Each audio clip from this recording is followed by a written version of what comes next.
Hamas accepts U.S.-mediated ceasefire proposal as Israel dismisses it. Proposal reportedly includes the phased release of all Israeli captives in exchange for Palestinian prisoners.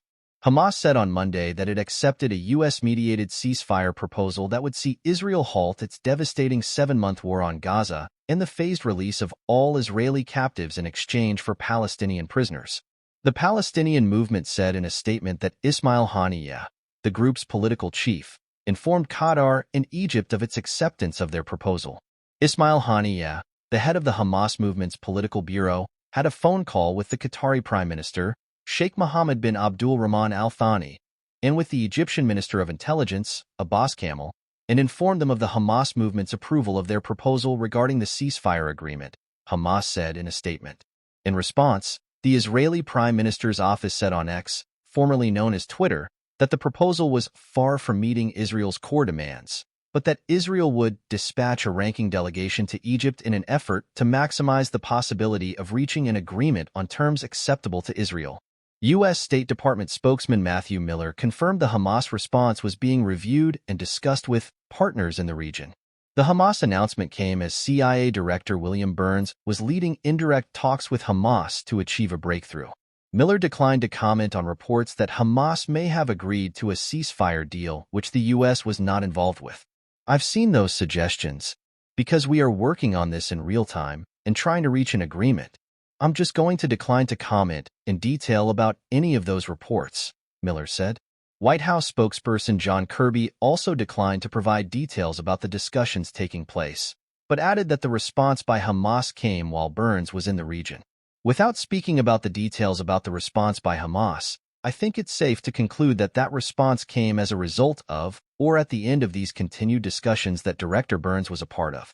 In a statement posted on X, Turkish President Recep Tayyip Erdogan said he welcomed Hamas's acceptance of the ceasefire proposal and urged Western countries to pressure Israel to accept the terms. During the call, in which I expressed that we found Hamas's decision based on Turkey's suggestions positive, we also emphasized that Israel should take steps for a permanent ceasefire, he said. I call on all parties, especially Western countries, to put the necessary pressure on Israel for a ceasefire. Broad contours of the deal.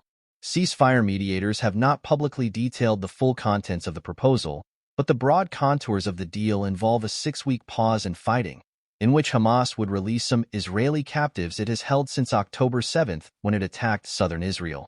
In exchange, Israel is expected to release a number of Palestinian prisoners, withdraw its troops from certain regions of the Gaza Strip, and allow Palestinians to travel from the south of the territory to the north.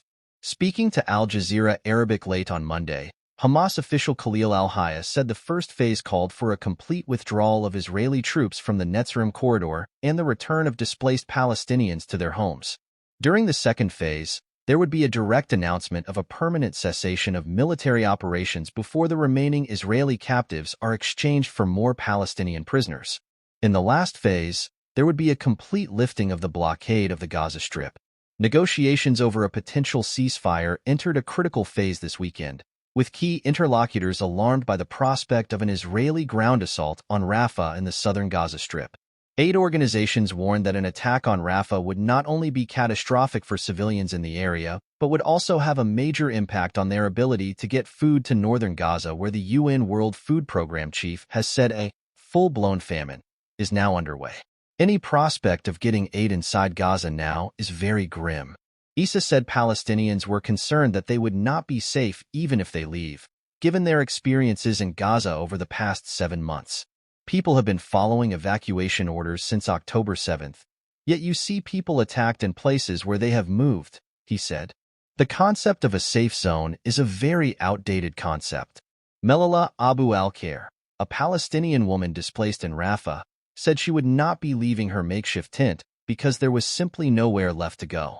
My uncle is a kidney dialysis patient in a wheelchair. We have no cash and nowhere else to be. We don't know where we would go. We will only die once. Let the army come and kill us here. But we will not leave. Abu al-Khair, who is from Gaza City, said she has already been displaced several times. She had taken shelter at her home, her family's home, and a school, which were all attacked. Where shall we go? She asked. While some people like her have refused to leave, others were seen fleeing the areas marked in the Israeli army orders. Ahmad Abu Rizk, who has been taking shelter in Rafah, said he began moving the family's belongings once the orders came, but with no destination in mind. "I don't know where I'm going. They said there could be areas in the Mawasi area, and that's where I'm headed. But I have no tent, and I don't know if I'll find a place there." He added he was forced to flee to relocate his daughter, who has a disability, away from the potential ground assault, but still feared it wouldn't be enough to keep her safe. "There are no safe zones in Gaza," he said. "Whatever you hear from the Israelis, it's all lies."